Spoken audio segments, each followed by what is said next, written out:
ఓం శ్రీకృష్ణ పరబ్రహ్మణే నమః. ఓం శుక్లాంబరధరం విష్ణుం శశివర్ణం చతుర్భుజం ప్రసన్నవదనం ధ్యాయేత్ సర్వవిఘ్నోపశాంతయే. శ్రీ భాగవత రత్నాకరము ప్రథమ స్కందము. ఏతదీశనామేశస్య ప్రకృతిస్థోపి తద్గుణైః న యుజ్యతే సదాత్మస్తైర్యథా బుద్ధే తదాశ్రయ. దైవ శరణాగతమగు బుద్ధి ప్రాకృత గుణములను అంటనట్లు ప్రకృతి యందున్నను భగవానుడు దాని గుణములచే ఎన్నడను అంటనేరరు. ఇది ఏ భగవంతుని యొక్క భగవత్తత్వము. దైవ శరణాగతమగు బుద్ధి అంటే దైవాన్ని శరణజొచ్చిన ఏ బుద్ధి అయితే ఉన్నదో ప్రాకృత గుణములు అంటే ప్రకృతి గుణములను అంటనట్లు. ప్రకృతి గుణములు అంటే ఈ శరీరమే ప్రకృతి. ఈ శరీరమే ప్రకృతి అన్నప్పుడు ఈ శరీరానికి సంబంధించిన గుణాలు ఏవైతే ఉన్నాయో ఈ మొత్తం కూడా ఒకదానికంటే ఒకటి భిన్నంగా, ఒకదానికంటే ఒకటి వేరువేరుగా కనపడుతూ ఉంటాయి, మారిపోతూ ఉంటుంటాయి అన్నమాట. అంటే మనకు ఒకసారి ప్రశాంతంగా ఉండ వాతావరణం తటస్థించినప్పుడు అది మనం సత్వగుణంగా దాన్ని పరిగణనలోకి తీసుకుందాం. అదే ఒకసారి రజోగుణం యొక్క ప్రవృత్తి మనలో ఉన్నప్పుడు నేను అనుకున్నదే నెరవేరాలి, దానికోసం ఏదైనా చేయగలుగుతాను అని పంతంతో కూడుకోని యొక్క గుణం మన బుద్ధి అనేది ఆ విధంగా తిష్టేసి నిశ్చయించి నిలబడి ఉంటుందన్నమాట. దాన్ని రజోగుణ ప్రవృత్తి అంటాం. ఇక తమోగుణ ప్రవృత్తి ఏ విధంగా ఉంటుంది అంటే అది మన నిద్ర, సోమరితనము, ఇంకా ఆలస్యము, ప్రతి పనిని చేయవలసిన దానిని కొద్దిసేపు గంటలో చేయాల్సిన పనిని 4 గంటలుగా చేసే యొక్క పని యొక్క విధానము, ఎప్పుడూ కూడా నిద్రపోవాలని భావనతో కూడుకొని నిద్రకు సంబంధించింది, పనిని ఆలస్యంగాను సోమరితనంగాను ఉండే యొక్క లక్షణాన్ని తమోగుణ లక్షణము అంటామన్నమాట. ఇటువంటి ఈ 3 గుణాలు ఎప్పుడూ కూడా మనలో ఈ శరీరమునందు మారుతూ ఉంటాయి. అయితే వీటినే ప్రకృతి గుణాలు అంటామన్నమాట. అంటే ప్రకృతికి సంబంధించిన గుణాలు. అయితే ఈ ప్రకృతికి సంబంధించిన గుణాలు ఏవైతే ఉన్నాయో అవి దైవాన్ని శరణాగత అయిన బుద్ధి అంటే భగవంతుణ్ణి శరణజొచ్చిన బుద్ధి ఈ గుణాల మట్టికి ఎట్టి పరిస్థితుల్లో కూడా అంటావు. ఎందుకు ఈ గుణాలను అంటావు అంటే ఈ గుణాలకి, ఈ ప్రకృతికి అతీతంగా ఉండ యొక్క స్వరూపమే ఇక్కడ భగవంతుని యొక్క స్వరూపము. అంటే అతీతంగా ఉండ స్వరూపమే భగవంతుని యొక్క స్వరూపం. అంటే ఇప్పుడు ఏ విధంగా మనం అతీతంగా ఉండ స్వరూపాన్ని తెలుసుకోవాలి అంటే ఇప్పుడు మన ఈ శరీరంలో మిళితమైపోయి ఈ గుణాలతోటి మిళితమైపోయి ఈ గుణాలు ఈ శరీరమే నిజమనుకోని ఉన్న మనం ఈ ప్రకృతికే లోబడిపోయి ఉన్న మనకి పరమాత్మ యొక్క విషయాన్ని గురించి, తత్వాన్ని గురించి మనం తెలుసుకోవాలంటే వీలు కాదని. అయితే ఎప్పుడైతే మనం పరమాత్మ తెలిసినా తెలియకపోయినా సరే నిరంతరము ఆ పరమాత్మ యందే మనస్సును చొప్పించి ఆ మనస్సును నిరంతరం పరమాత్మనే ధ్యానించుకుంటూ ఉంటే కొంతకాలం మనం ఆ విధంగా కానీ సాధన కానీ చేయగలిగినట్లయితే మనం ప్రతి కదలిక ఎక్కడి నుంచైతే పరమాత్మ నామాన్ని ఉచ్చరించుతూ ఉన్నామో ఆ కదలిక స్థానం కాడి నుంచి మళ్ళీ ఎక్కడైతే అది లయమైపోతూ ఉన్నదో ఆ లయమైపోయిన స్థానాన్ని, ఈ కదిలే స్థానం మొదట ఎక్కడి నుంచి కదులుతుందో ఆ స్థానాన్ని, ఈ లయమైదాన్ని, ఈ రెండింటినీ మనం గమనించుకుంటూ ఆ దైవాన్ని కానీ మనం స్మరణ చేస్తూ కానీ ఉండగలిగామంటే ఇది వచ్చి పోయేది ఏదైతే ఉన్నదో ఈ నామం అనేది ఈ వచ్చిపోతూ ఉంటుందన్నమాట. కానీ ఇది వచ్చేదానికి పోయేదానికి లయమైన తర్వాత దీనికి ముందుండ యొక్క స్థితే ఇక్కడ భగవంతుని యొక్క స్థితిని మనం గమనించటం అనేది అటువంటి యొక్క జ్ఞానం మనకు తయారవుద్ది. ఎప్పుడైతే భగవంతుని జ్ఞానం తయారైందో అప్పుడు ఆ భగవంతుని యొక్క స్వరూపమే తనలో ఈ శరీరంలో ఉండ జీవంశ రూపములో ఉన్నాడు అని ఆ జీవస్థితిగా మనం మారిపోవటం అనేది జరుగుద్ది. ఎప్పుడైతే మనం జీవుడిగా జ్ఞానంగా మారిపోగలుగుతామో, జీవుడివే మనమై జీవస్వరూపమే మనమై ఈ ప్రపంచంలో నటన చేస్తూ ఉంటామో ఈ శరీరంతో, అప్పుడు ఈ శరీరంలో ఇంద్రియాదులు కానీ ఈ శరీరానికి సంబంధించిన కర్మలు కానీ ఈ మొత్తం కూడా దేనికి అంటకుండా తను జ్ఞానస్వరూపంగా ఉన్న మహనీయుడు వీటన్నింటినీ మిగిలి శరీరంలో ఉన్న తత్వాన్ని మొత్తానికి మిగిలి తను సర్వకార్యకలాపాలు చేస్తూ ఉన్నప్పటికీ కూడా దేనికి అంటకుండా ఉంటాడు. అదే ఇక్కడ జ్ఞానస్థితి. అటువంటి జ్ఞానస్థితినే ఇక్కడ ప్రకృతి గుణాలకే అంటకుండా ఉండ స్వరూపము. ప్రకృతి ఎందున్నను భగవానుడు దాని గుణములచే ఎన్నడను అంటనేరరు. ఇది ఏ భగవంతుని భగవత్తత్వము. అంటే ఎక్కడున్నాడు మరి జీవుడు, ఈ భగవంతుడు, ఈ జ్ఞానము ఈ శరీరంలోనే ఉన్నది, ఈ ప్రకృతిలోనే ఉన్నది. కానీ ప్రకృతిలోనే ఉండి ప్రకృతికి సంబంధం లేకుండా ఉండదు, అంటకుండా ఉండదు. అది ఏ విధంగానూ అంటే మనం కొంచెం విచారణ చేయిస్తాం. ఏ విధంగానూ ఉన్నది అంటే మనకి ఏదైనా ఒక సంతోషకరమైన విషయం కానీ మనకు వచ్చిందంటే మన జీవిత ప్రయాణంలో ఆ సంతోషం నాకెంతో సంతోషం వచ్చింది అని మనం ఆనందపడతాం. అయితే ఆ సంతోషం అనేది వచ్చింది పోయింది, కొద్దిసేపు ఉంటుంది పోతుంది ఆ సంతోషం అనేది. కానీ ఆ సంతోషం నాకు వచ్చింది అని ఆ సంతోషాన్ని మిగిలి చూసే జ్ఞానం అనేది ఎక్కడి నుంచి రానూ లేదు, ఎక్కడికి పోనూ లేదు, అక్కడే ఉన్నది. ఇది వచ్చింది పోయింది సంతోషం అనేది. ఈ సంతోషం ఎవరికి వచ్చింది? నాకు. ఆ నేను ఈ శరీరములో ఉండే నేను అనే ఏ జ్ఞాన స్వరూపం అయితే ఉన్నదో ఆ నేను అనే నాకు అనేది ఈ సంతోషం అనేది వచ్చింది పోయింది. నేను అట్లాగే ఉండా అంటే జ్ఞానరూపకంగా అట్లాగే ఉండా నేను. అదేవిధంగా దుఃఖం కూడా వచ్చింది. ఆ దుఃఖం వచ్చినప్పుడు కూడా ఆ దుఃఖం కూడా వచ్చింది, తర్వాత కొద్ది సమయం ఉండాక దుఃఖకరమైన విషయం కూడా పోయింది. కానీ ఈ దుఃఖం వచ్చినప్పుడు కానీ ఈ సంతోషం వచ్చినప్పుడు కానీ ఈ సంతోషాన్ని దుఃఖాన్ని రెండింటినీ మిగిలి చూసే జ్ఞానంగా నేనెప్పుడూ ఉన్నాను.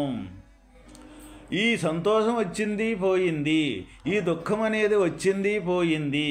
అదేవిధంగా నాకు కలిగినవి ఏవైతే ఉండయ్యో, నాలో తయారైనవి ఏవైతే ఉండయ్యో అవి మొత్తం కూడా రాకడ పోకడ కలిగినవి. అయితే ఈ భగవంతుని యొక్క అంశ జ్ఞానస్వరూపము జీవుడు ఎప్పుడూ రానూ లేదు పోనూ లేదు, స్థిరంగా ఉన్నాడు. ఆ స్థిరంగా ఉన్న స్వరూపమే మనము. ఆ విధంగా ఈ ప్రకృతి ఎక్కడున్నాం మనం? దీంట్లోనే ఉన్నామన్నమాట. అంటే ఈ ప్రకృతిలో అంటే శరీరమే ప్రకృతి. ఇక్కడ ఈ శరీరంలోనే ఉన్నాను, ఈ శరీరంతో సర్వకార్యకలాపాలు చేస్తూ ఉన్నాను. కానీ దేనికి ఈ కార్యకలాపాలకి శరీరానికి దేనికి అంటకుండా ఎప్పుడూ కూడా మిగిలే ఉండటం అనేది జరుగుతుంది. అది ఇక్కడ భగవంతుని యొక్క తత్వం అనేది. మరి అటువంటి భగవంతుని యొక్క తత్వమే మనమై ఉన్నప్పుడు మరి మనం ఎక్కడున్నాము అంటే శరీరమై ఉన్నాం.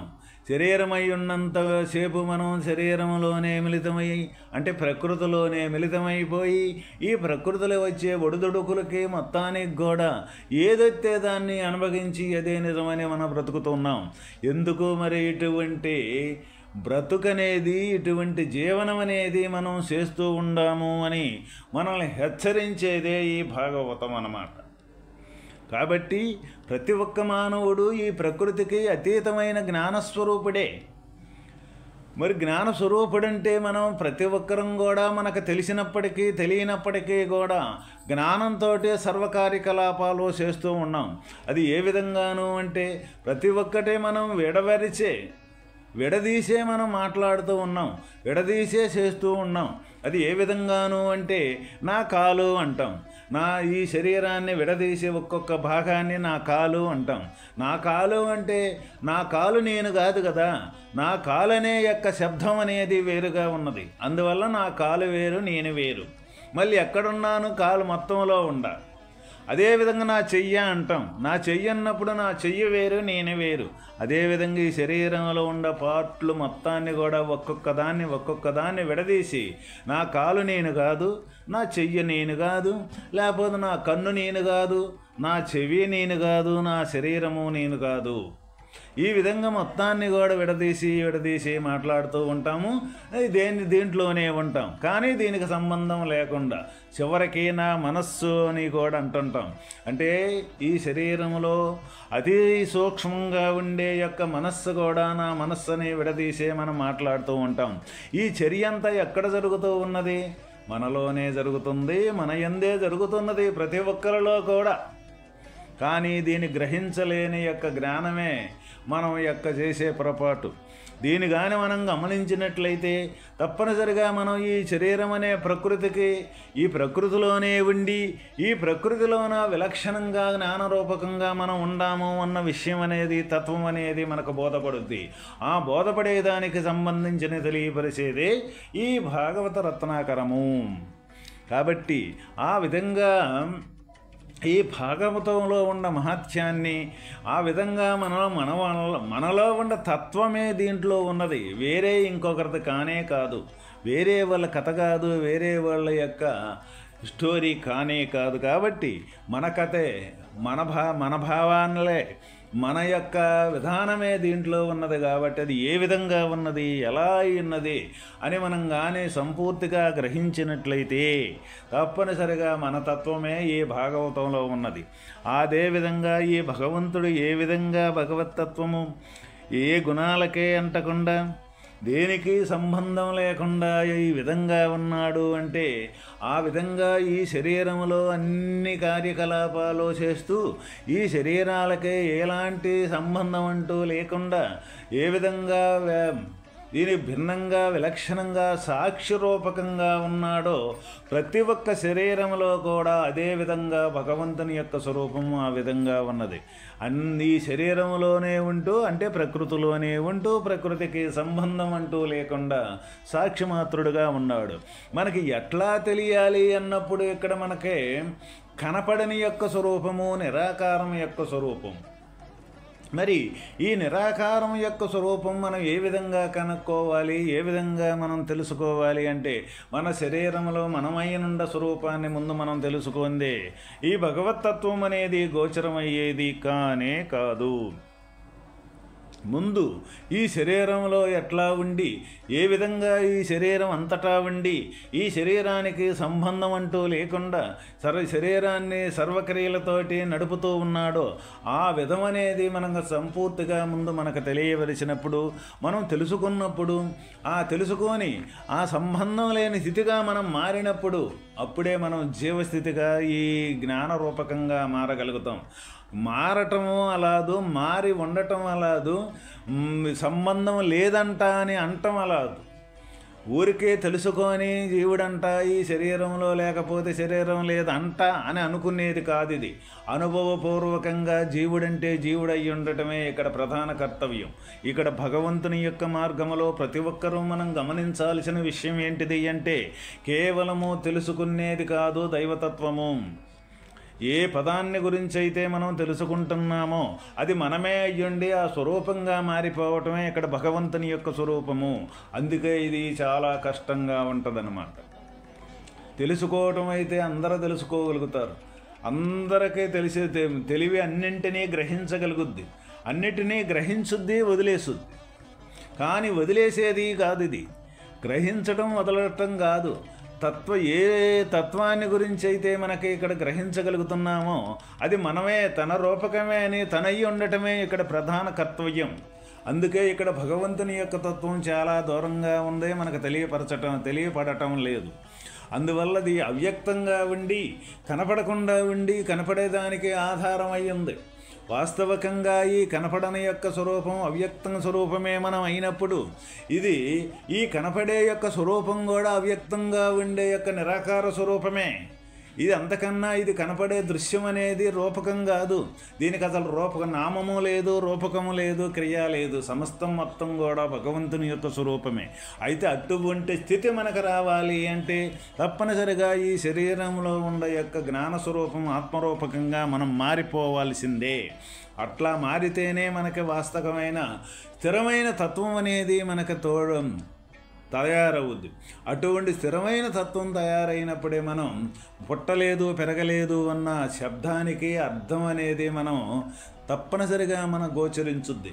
అందాక మనం ఊరికే ఎవరిదో కథగా ఎవరిదో చరిత్రగా మనం వింటం కానీ చెప్పుకోవటం కానీ చర్చించుకోవటం కానీ జరుగుద్ది. కానీ ఇది మన కథగా వింటం, మన రూపకంగానే మనం మారిపోవటం అనేది జరగదు. ఎప్పుడైతే మన రూపకమే మనల్ని గురించే ఇది చెబుతూ ఉన్నది భాగవతం అని మనల్ని విచారించుకొని మనలో ఉన్న శరీరం అంటే ఏమిటి, దీన్ని నడిపించే జీవుడంటే ఏంది, ఈ జీవుడికి ఆధారమైన స్వరూపము భగవంతుడు ఆత్మ అనేది ఏ విధంగా ఉన్నది అని మన మీద మనం ప్రశ్నించుకొని మనం ముందుకు సాగిపోతే తప్ప ఈ భగవంతుని యొక్క తత్వం కొంచెమైనా మనకు గోచరించదు. అందువల్లే మనకి ప్రపంచమే నిజము అనుకొని ప్రపంచం వైపే మొగ్గు చూపెడుతుంటాం. కానీ అణువణువున ప్రతి క్షణం కూడా ఇటువైపు మరలేదానికి అంతైనా అవకాశమే ఉండదన్నమాట. అందువల్ల దీనికి ధీరత్వం కావాలి. ధీరత్వం అంటే పట్టుదలతోటి సాధించే యొక్క లక్ష్యం ఏదైతే ఉందో అది మనకు తప్పనిసరిగా అవసరమై ఉందన్నమాట. అటువంటి ధీరతత్వంతో కూడుకొని ముందుకు సాగగలిగితేనే మనం వాస్తవమైన ఈ పరమాత్మ స్థితి యందు భగవంతుని వైపు మరలేదానికి మనకి ఎంతో అవకాశం ఉంటుంది. దానికేనే దీనికి వైరాగ్యము అని మనకు పదే చెప్తూ ఉంటారన్నమాట. దేని మీద వైరాగ్యము? లేకనే ఉండట్టుగా భ్రమ చెంది నిజం అనిపించే దాని మీద వైరాగ్యం కావాలి. ఇది లేదని ఒకసారి మనకు తెలిసిందంటే ఎప్పుడు కూడా లేదు అన్న యొక్క దృఢత్వం అనేది మనకు ఎప్పుడూ సడలింప రాకూడదు. సడలింపు అనేది వచ్చిందా మళ్ళీ ఉందని ఎమ్మటే మనల్ని మాయలో పడవేసుద్ది. అందువల్ల లేదు ఇది అని మనకు విచారణ ద్వారా దృఢపడి లేనిదాన్ని లేనట్టుగా మనం వైరాగ్యం కలిగి ఉన్నాము అంటే ఇక ఉన్నది చేసేదంతా కూడా మనకు నటనగానే కనపడుతూ ఉంటుంది. చేస్తూ ఉంటాం, సర్వకార్యకలాపాలు చేస్తూ ఉంటాం మనం. కానీ ఏ విధంగా ఉంటుంది? లేదని నిశ్చయమైంది కాబట్టి అన్ని కార్యకలాపాలు చేస్తున్నప్పటికి కూడా అదంతా నటనగానే మనకి గోచరించుద్ది, నటనగానే కనపడుద్ది. అయితే నిజమేంటిది? దీనికి ఆధారమైన స్వరూపము భగవంతుని యొక్క స్వరూపము నిజం. అందువల్ల ఆ నిజం ఆధారంతో ఇది నడుస్తూ ఉన్నది అన్న ఈ విధానంతో భగవంతుని యొక్క మార్గం వెళ్ళే భక్తుడు ఆ నిజతత్వం చేరుకొని నిజంలో నిలబడగలిగిన దాకా ఇటువంటి ప్రయత్నం చేసినప్పుడు తప్పనిసరిగా భగవంతుని యొక్క తత్వం అనేది గోచరించుద్ది, భగవంతునిగా మారిపోవటం అనేది జరుగుద్ది. ఓం తత్సత్.